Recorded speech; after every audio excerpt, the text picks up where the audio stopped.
Барлығыңызға қайырлы кеш қыздар. Бүгін кешкі асқа лагман дайындайтын боламыз. Ол үшін алдымен заттарымызды дайындап аламыз. Етімізді турап, және болгар бұрышын, сәбізімізді, пиязымызды және сарымсағымызды барлығын осылай дайындап аламыз. Бізге томат пастасы қажет болады.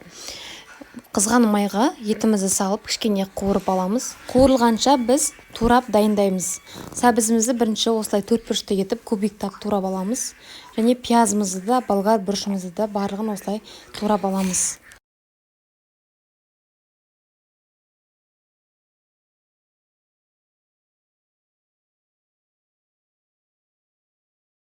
Ет қуырылғаннан кейін үстіне пиязымызды қосып араластырамыз. Жұмсарғанша кішкене қуырылуы керек.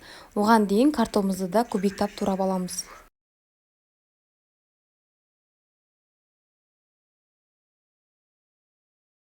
Үстіне картоп, сәбізді салып араластырамыз. Бір жарым ас қасық томат пастасын қосып тағы да араластырамыз.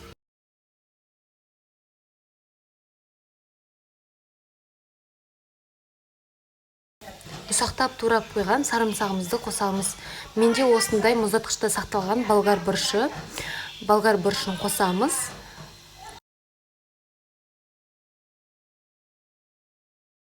Дәміне қарай тұз және қалауымызша дәмдеуіштерді қосамыз.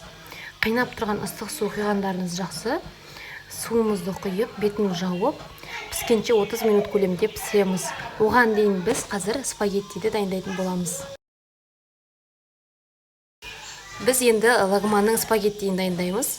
Қайнап тұрған ыстық су болуы керек. Ішіне өзіңіз қалауыңызша осы спагеттиді салып 20-25 минуттай пісіріп аламыз.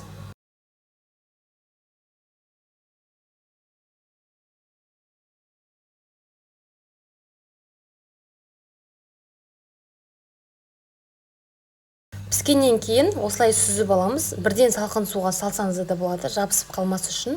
Солай жасасаңыздар болады, немесе сүзіп алғаннан кейін осылай сұйық май аздап 3 ас қасықтай сұйық май құйып барлығын араластырсаңыздар да болады.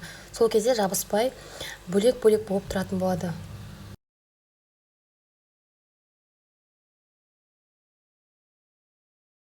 Дәл осылай жасап ұсына берсеңіздер болады. Міндетті түрде жасап көріңіздер, өте дәмді болып шығады. Лагманның қамырын қолдан жайсаңыздар да болады. Менде уақыт аз болғандықтан мен осылай спагетти салдым. Достар, дәл осы видеоның астында менің каналымда көптеген салат түрлері, тамақ түрлері және тәттілер, пирогтардың рецептілері жасалу жолы бар. Астыңғы жағына түссеңіздер, барлық рецептімді көре аласыздар. Міндетті түрде жасап көріңіздер. Бір жасағаннан шығатын тәтті түрлері бургердің және де донердің, салаттың, кешкі тамақтардың және пирогтардың жасалу жолы бар. Менің каналыма тіркеліңіздер.